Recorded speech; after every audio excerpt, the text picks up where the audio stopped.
성경 말씀입니다. 다니엘 9장 19절 말씀 한 목소리로 봉독하겠습니다. 주여 들으소서, 주여 용서하소서, 주여 귀를 기울이시고 행하소서. 지체하지 마옵소서. 나의 하나님이여, 주 자신을 위하여 하시옵소서. 이는 주의 성과 주의 백성이 주의 이름으로 일컫는 바 됨이니이다. 아멘. 오늘 주의 뜻대로라는 제목으로 잠시 하나님의 말씀 상고해 보겠습니다. 2024년을 맞이해서 가정마다 하나님의 은혜가 넘치는 복된 새해가 되기를 간절히 바랍니다. 저는 신년 특별 새벽 예배가 시작되었던 지난 1월 1일 새벽에 기도하면서 오로지 주님의 뜻대로 살아가는 이 한 해가 되어야 되겠다라는 그런 새로운 마음의 도전을 받게 되었습니다. 주님께서 원하시는 것을 나도 원하고, 주님께서 이루고자 하시는 일이 무엇이든지 나도 동참해야 한다라는 그런 마음으로 헌신의 기도를 올렸습니다. 말씀과 기도로서 주님의 뜻을 발견해 나가고, 또 손과 발을 움직여서 주님의 뜻을 이루어드리는 그런 우리 각자가 되고, 또한 우리 교회가 되기를 간절히 바랍니다. 인도 북동쪽 지역에 아삼이라는 주가 있습니다. 이곳에 개신교가 소개되었던 것은 지금부터 거의 한 200년 전이었습니다. 그 당시에 아삼 민족은 헤드헌트라고 해서 다른 사람을 죽여서 그 사람의 머리를 잘라 장식으로 사용하는 그런 야만족이었습니다. 이런 곳에 그리스도의 복음이 들어갔어요. 어떤 일이 일어났겠습니까? 그 가운데 사람들이 예수님을 믿고 삶이 변화되기 시작했던 거예요. 그 중에 녹생이라는 사람이 있었습니다. 이 사람은 아내와 두 아이들과 함께 예수님을 믿고요. 그리고 그로 인해서 이웃들도 이제 예수님을 믿기 시작하는 그런 때였습니다. 그 부족을 이끌던 추장은 녹생 가족을 끌어내서 네가 당장 예수님을 부인하지 않으면 죽여버리겠다라고 위협을 했습니다. 그때 녹생은 이렇게 답변을 합니다. 나는 주님을 따르기로 결정했고 뒤돌아서지 않겠습니다. 추장은 명령을 내려서 녹생의 두 아이들을 활로 쏘아 죽이도록 했습니다. 추장은 이제 만일 너희 아내를 살리고 싶으면 예수를 부인하라 라고 요구했습니다. 녹생은 이 세상 사람들이 나를 외면한다 해도 나는 여전히 주님을 따를 것이며 뒤돌아서지 않겠습니다 라고 대답을 했어요. 녹생의 아내도 곧 화살을 맞고 죽었습니다. 주장은 마지막으로 녹생에게 예수를 부인하지 않으면 이제는 네가 죽을 것이다 라고 말했습니다. 그때 녹생은 나는 세상을 등지고 십자가를 바라보겠다면서 뒤돌아서지 않겠다라고 또 대답을 했습니다. 주장은 녹생도 죽였어요. 자, 그런데 이 일이 있은 직후로 이 부족 가운데 엄청난 회개의 역사가 일어났습니다. 그 중에 제일 먼저 주장의 마음에 변화가 찾아왔어요.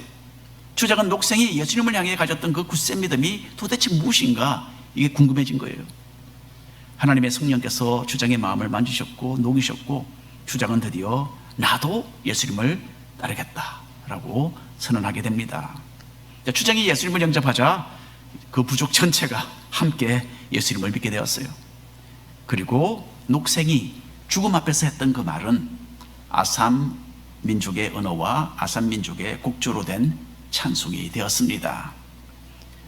주님 뜻대로 살기로 했네, 주님 뜻대로 살기로 했네, 주님 뜻대로 살기로 했네, 뒤돌아서지 않겠네.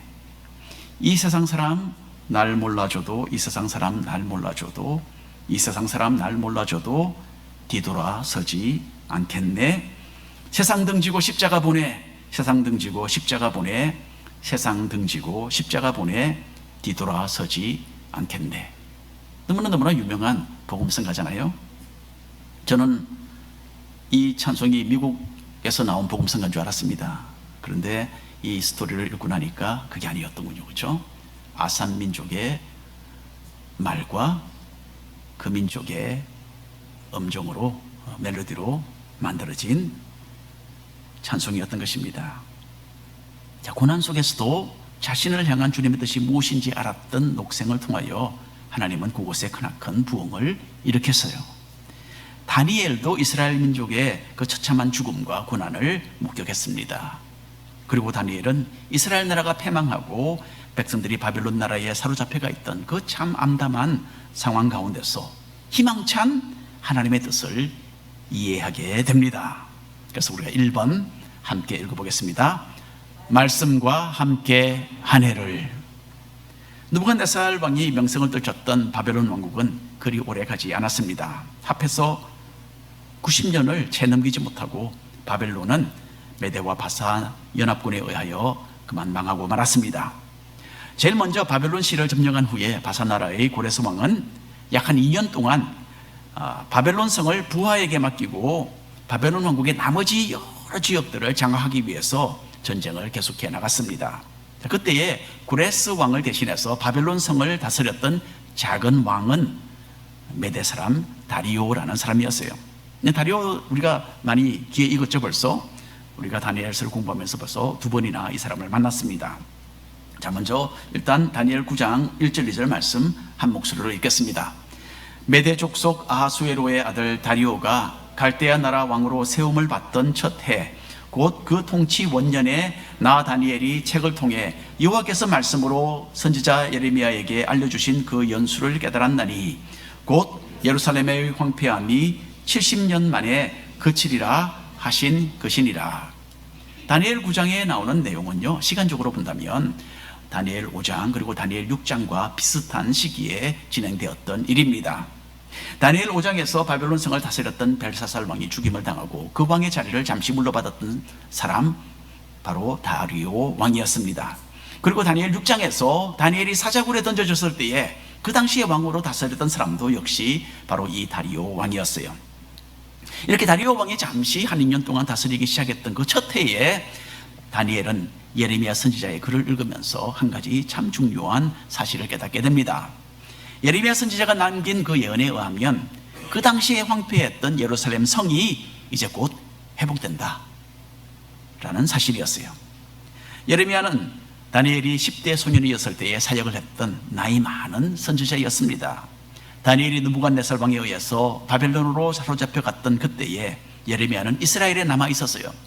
그리고 예레미야는 하나님의 계시를 받고 이런 글을 적어서 바벨론 땅에 끌려갔던 그 유대인 지도자들에게 보낸 적이 있습니다. 예레미야 29장 10절 말씀입니다. 함께 읽겠습니다. 여호와께서 이와 같이 말씀하시니라. 바벨론에서 70년이 차면 내가 너희를 돌보고 나의 선한 말을 너희에게 성취하여 너희를 이곳으로 돌아오게 하리라. 이런 비슷한 내용이 예레미야서에 몇 군데에 기록이 되어 있습니다. 자, 이제 다니엘은 예레미야 선지자의 이 예언을 읽으면서 이 70년의 세월이 이제 거의 다 차가고 있다는 것을 깨닫게 됩니다. 이 시점으로부터 2년, 어쩌면 2, 3년 후에 고레스 왕이 유대인들에게 자유를 선포한 것을 우리가 생각해 볼 때에 아마 이때는 70년 중에 어쩌면 67년, 68년 정도 지나가고 있던 그런 때였을 것으로 보입니다. 그리고 다니엘은 이때로부터 약 한 150년 전에 이사야 선지자가 남긴 고레스 왕에 대한 예언에 대해서도 물론 잘 알고 있었을 것입니다. 이사야 45장 13절을 보면 여기에 이 고레스 왕에 대한 이름이 그 전에 언급이 되고 고레스 왕이 무엇을 할 것인가에 대한 예언이 여기에 기록이 되어 있습니다. 함께 읽겠습니다. 내가 공의로 그를 일으킨지라 그의 모든 길을 곧게 하리니 그가 나의 성읍을 건축할 것이며 사로잡힌 내 백성을 값이나 갚음이 없이 내놓으리라. 만군의 여호와의 말이니라 하셨느니라. 자, 여러분, 다니엘은 하나님의 말씀을 가까이 했던 사람입니다. 그리고 말씀 속에서 자신과 민족을 향한 하나님의 뜻을 발견해낼 수 있었던 것입니다. 하나님께서는 구약시대에 모세나 엘리야나 또 다니엘과 같은 선지자들을 참으로 위대하게 사용하셨어요. 하나님께서는 이 사람들에게 자신의 영으로 충만하게 채워주시고 또 능력 있게 해주셔서 엄청난 일을 이루도록 하셨습니다. 그래서 우리는 이런 사람들은 그냥 가만히 앉아서 그리 큰 노력 없이 이런저런 일을 쉽게 해냈을 것으로 오해할 수 있습니다. 하지만 오늘 말씀을 본다면 다니엘 같은 사람도 수월하게 그냥 신앙생활을 하지 않았다는 것을 알 수가 있어요. 먼저 다니엘은 하나님의 말씀에 집중했던 사람입니다. 다니엘은 자신보다 몇십 년 더 앞서 활동했던 예레미야 선지자가 쓴 글을 하나님의 정확한 말씀으로 받아들였고요, 예레미야서를 읽으면서 열심히 그 말씀을 연구했던 것입니다. 다니엘에게는 하나님께서 주셨던 초자연적인 지혜의 은사가 있었어요. 하지만 다니엘은 자기 스스로가 가지고 있던 이 계시의 말씀 때문에 교만하지 않았습니다. 보통 사람 같으면 내가 하나님께 계시를 받았는데 다른 사람 무슨 소용이 있느냐, 내가 이것만 붙잡고 있으면 된다, 그렇게 말을 하겠죠. 그렇죠? 그렇지 않았습니다. 그래서 다니엘은 경건하고 겸손한 마음으로 다른 하나님의 종들을 통해서 전해지는 말씀에도 귀를 기울였던 것입니다. 베드로전서 1장에 있는 말씀 함께 읽어보겠습니다. 이 구원의 대학에는 너희에게 임할 은혜를 예언하던 선지자들이 연구하고 부지런히 살펴서 자기 속에 계신 그리스도의 영이 그 받으실 고난과 후에 받으실 영광을 미리 정언하여 누구를 또는 어떠한 때를 지시하시는지 상고하니라. 바로 다니엘이 이렇게 하나님의 말씀을 부지런히 살피고 연구하던 선지자 중의 대표적인 사람이었던 것입니다. 여러분, 우리가 예수님의 자녀로서 하나님의 말씀을 공부하고 살피는 것에는 졸업이란 있을 수 없습니다. 연세가 좀 드셔도 계속 주님의 말씀 우리가 읽어야 합니다. 우리 교회 여러 성도님들이 지난 한 해 동안 신구약 성경 통독했습니다. 참 흐뭇합니다. 그리고 1년 동안 이렇게 성경 마라톤을 한 결과로 송년 예배 시간에 금메달을 받으셨어요. 그냥 그 색깔만 금메달입니다. 진짜는 아닙니다. 하늘나라 가면 물론 더 좋은 상급이 기다리고 있을 것입니다. 이번 한 해에도 성경 통독을 목표로 세우고 실천에 옮긴다면 우리 모두가 신앙생활에 크나큰 도움이 될 것으로 믿습니다. 자, 하나님의 말씀을 읽는 것은요, 우리 신앙인들에게는 대단히 중요한 일이에요. 말씀은 내 자신의 영적 상태를 진단해 주어서 하나님과 올바른 관계를 유지하도록 도와줍니다. 우리는 말씀을 통해서 위로를 받기도 하고요, 또 연약한 믿음이 굳세게 되는 것을 경험하기도 합니다. 말씀을 가까이 하고 읽는 가운데 삶의 변화를 경험하고 우리를 향한 주님의 선하신 뜻을 이루어드리는 그런 한 해가 되기를 간절히 바랍니다. 2번 함께 읽겠습니다. 기도로 한 해를 보내야 합니다. 다니엘은 말씀과 함께 기도의 삶을 살았어요. 우리는 이미 다니엘 6장을 통해서 다니엘이 얼마나 기도의 사람이었는지를 읽어보았습니다. 하나님께 기도하는 것이 발견되면 사자굴에 던져질 것이라는 것을 알면서도 다니엘은 자기가 늘 하던 대로 예루살렘을 향하여 창문을 열어놓고 중보 기도했던 것입니다. 이렇게 다니엘이 했던 자신과 민족을 위한 그 기도의 자세한 내용이 다니엘 9장에 쭉 기록이 되어 있습니다. 우리가 이것을 다 읽을 수는 없는데 먼저 다니엘 9장 3절 함께 읽겠습니다. 내가 금식하며 베옷을 입고 재를 덮어쓰고 주 하나님께 기도하며 간구하기를 결심했다라고 합니다. 자, 먼저 다니엘은 오로지 기도에 집중하기 위해서 무엇을 하게 됩니까? 금식을 했어요. 음식을 먹지 않았다는 이야기죠. 이것은 육신의 필요를 잠시 내려놓고 그보다 더 중요한 하나님의 인도하심과 도우심을 간절하게 구한다 라는 그런 의미가 있었던 것입니다. 모세는 시내산에서 십계명을 받기 전에 금식했습니다. 또 여호사밧 왕과 백성들은 적군의 침략을 받았을 때에 금식하면서 기도해서 그 위기를 넘겨낼 수가 있었습니다. 또 성경 인물들은 하나님 앞에 자신들을 낮추고 회개하는 그런 과정 가운데 금식을 하기도 했습니다. 사무엘 선지자의 가르침을 받고 이스라엘 백성들은 이방신들 섬기던 것을 회개하면서 금식하며 하나님께 기도했습니다. 그리고 우리가 잘 알고 있는 니느웨 성에 살던 사람들은 선지자 요나의 외치는 그 소리를 듣고 왕을 위시해서 모든 백성들이 금식하면서 죄의 길에서 회개했습니다. 하나님께서는 이 이방 나라 백성들이 금식하며 회개하는 것을 보시고 내리시려 했던 그 심판을 거두셨던 그 엄청난 그 이야기에 대해서 우리가 잘 알고 있습니다. 다니엘도 이런 회개의 방편으로 금식하며 기도했습니다. 특별히 다니엘은 보통 입는 옷을 벗고 여기 보니까 베옷으로 갈아입었어요. 베옷은 염소의 털을 섞어서 짠 옷이기 때문에 느낌이 거칠고 입기 참 불편한 그런 옷이었어요. 그래서 가난한 사람들과 노예들과 또는 죄수들이 이런 옷을 입었다라고 합니다. 자, 이렇게 옷차림을 바꾼다는 것은 죄에서 돌이키겠다라는 그런 확고한 결심을 의미하기도 했습니다. 자, 그리고 다니엘은 여기 보니까 죄를 덮었었어요. 옛날 한국 시골에서는 사람이 어떤 원통한 일을 당하면 그냥 그 땅바닥에 그냥 주저앉아서 통곡을 했던 그런 때가 있었죠. 이처럼 이스라엘 백성들이 자신의 머리에 재나 티끌을 던져서 뒤집어 썼던 것은 이런 극한 슬픔을 표현하는 방법이었어요. 다니엘은 이렇게 민족의 죄를 슬퍼하고 뉘우치면서 금식하며 회개의 기도를 하나님께 올렸던 것입니다. 5절 6절 말씀 읽겠습니다. 우리는 이미 범죄하여 패역하며 행악하며 반역하여 주의 법도와 규례를 떠났사오며 우리가 또 주의 종 선지자들이 주의 이름으로 우리의 왕들과 우리의 고관과 조상들과 온 국민에게 말씀한 것을 듣지 아니하였나이다. 여러분, 다니엘은 어떤 사람입니까? 하나님으로부터 의롭다라고 인정을 받았던 사람이었어요. 하지만 다니엘은 이스라엘 민족의 그 범죄에 자기 자신을 여기서 포함시킵니다. 그리고 대표자로서 회개의 기도를 올립니다. 기도 가운데 다니엘은 이스라엘 백성이 자신들을 향한 하나님의 선하신 뜻을 거역했고 또 하나님과의 언약을 저버렸다라고 말하고 있습니다. 이렇게 해서 하나님께서 미리 경고하셨던 징계와 저주를 그들이 자처했다라고 다니엘이 고백합니다. 그리고 다니엘은 이스라엘 백성의 죄 때문에 나라가 망하고 예루살렘 성이 황폐하게 된 것을 인정하는 그런 기도를 올리고 있습니다. 그리고 이어서 다니엘은 이스라엘 백성을 위해서 하나님의 은혜를 구해요. 하나님의 공정한 판결로는 이스라엘 백성이 살아남을 수 없는 거예요. 그래서 도리어 하나님, 공정한 판결보다는 도리어 우리를 불쌍히 여겨주십시오, 그렇게 하나님께 간구하게 됩니다. 오늘 본문 말씀 다니엘 9장 19절 말씀 다시 한번 읽겠습니다. 주여 들으소서, 주여 용서하소서, 주여 귀를 기울이시고 행하소서, 지체하지 마옵소서. 나의 하나님이여 주 자신을 위하여 하시옵소서. 이는 주의 성과 주의 백성이 주의 이름으로 일컫는 바 됨이니이다. 다니엘은 하나님의 영광을 위하여 이 백성 용서하시고 이스라엘 나라를 향한 하나님의 뜻을 이루어 달라고 지금 간구하고 있습니다. 여러분, 이 한 구절 속에 주여라는 말이 7번이나 반복되어서 나오고 있습니다. 들으셨죠? 그렇죠? 그만큼 다니엘은 뜨거운 기도를 하나님께 열정적으로 올렸던 것입니다.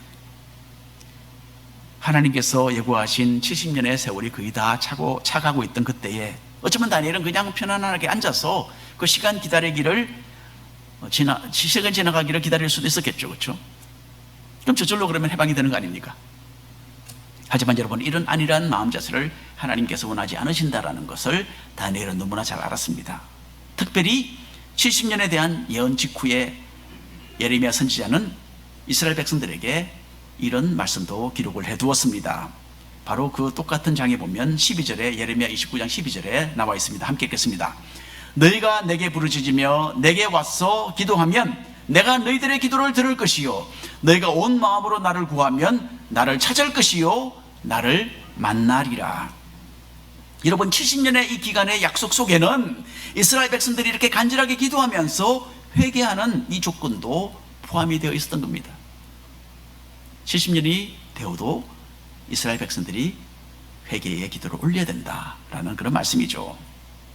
해방이 되려면 몇 년의 시간이 아직도 더 걸려야 했지만은 다니엘은 민족을 위하여 대표로 기도하는 것, 또 회개하는 것, 이것을 게을리하지 않았습니다. 그냥 참 믿음의 또 기도의 사람이었죠. 여러분, 기도는 우리가 얼마나 아름다운 표현을 사용하는지 이게 중요하지 않습니다. 또 얼마나 논리적으로 기도를 하는가, 이것도 중요하지 않습니다. 또는 얼마나 길게 기도하는지, 또는 몇 번이나 이 똑같은 기도를 내가 이때까지 해왔는지, 이 숫자에 대해서도 하나님은 아무런 관심이 없으세요. 그러나 주님께서는 성경을 보면 뜨거운 믿음으로 하는 기도를 기쁘게 받으신다라는 것을 알 수가 있습니다. 야고보서 5장에 있는 말씀 함께 읽겠습니다. 엘리야는 우리와 성정이 같은 사람이로되 그가 비가 오지 않기를 간절히 기도한즉 3년 6개월 동안 땅에 비가 오지 아니하고 다시 기도하니 하늘이 비를 주고 땅이 열매를 맺었느니라. 엘리야 선지자 시대에 이스라엘 백성들은 바알신을 섬겼어요. 사람들은 바알이 비를 내려주어서 사람들이 물을 마시고 또 농사를 풍성하게 지을 수 있다고 생각을 했습니다. 너무 잘못된 거죠. 하나님께서 창조주로서 이 모든 것을 우리에게 공급해 주시는데 이 사람들은 엉뚱하게 바알신에게 이 모든 감사와 영광을 돌렸던 겁니다.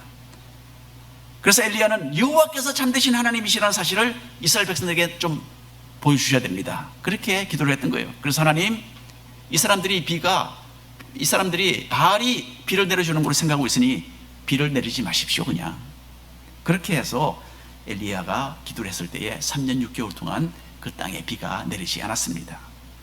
나중에 엘리야가 다시 기도했을 때에 하나님께서 엘리야의 기도에 응답해 주셔서 다시 비를 내려주셨어요. 이런 엄청난 일을 엘리야가 했습니다. 근데 엘리야는 우리와 전혀 다르지 않은 인간이었어요. 그런데 엘리야는 기도로 이런 엄청난 일을 했습니다. 이것은 엘리야가 간절하게 기도하는 사람이었기 때문입니다. 뭐 들어주셔도 좋고 안 들어주셔도 괜찮습니다. 뭐 이런 기도 간절한 기도 아니겠죠? 예. 하나님의 영광을 위하여 하나님의 뜻이 이루어지도록 주님 이거 꼭 해주십시오. 이렇게 온 마음을 다하여 기도해야 하는 것입니다. 간절한 마음으로 기도를 하다 보면요 목소리가 좀 커질 수도 있습니다. 이건 괜찮습니다. 이 정상이에요. 이제 그렇다고 조용히 기도하는 것을 비웃으시면 안 돼요. 그렇죠? 하나님은 귀가 참 밝으십니다. 그래서 꼭 소리를 크게 내야만 하나님이 들으시는 것은 아닙니다. 조용히 기도했던 한나의 그 간절한 기도 하나님은 들으시고 위대한 아들 사무엘을 허락해 주신 적도 있습니다. 여러분 기도할 때는 그러니까 믿음으로 하십시오. 그리고 간절하게 기도하시기를 바랍니다. 오늘 결론의 말씀을 드립니다. 에스라 1장 1절 이하를 보면요 바사 나라의 고레스 왕 문년에 고레스 왕이 조서를 내립니다. 그리고 유대인 포로들을 돌아갈 수 있도록 허락하는 그런 내용이 나옵니다. 하나님의 계시의 말씀에 따라 그리고 다니엘과 같은 이 믿음의 사람들의 간절한 기도와 함께 이스라엘 백성들이 결국 해방의 기쁨을 누리게 된 것이었어요. 여러분 새해에는 다니엘의 삶 속에서 본 것처럼 하나님의 말씀을 가까이 하고 기도하는 것을 우리의 사명으로 삼으면 좋겠습니다. 먼저 하나님의 말씀을 통해서 우리를 향한 하나님의 뜻을 발견하기를 원합니다. 그리고 내 자신과 나의 가족과 또 우리 교회와 우리 주변에 사는 사람들에게 주님의 그 선하신 뜻이 이루어지도록 간절하고도 뜨거운 마음으로 기도를 해서 응답받는 이 한 해 되시기를 축원합니다. 기도하겠습니다.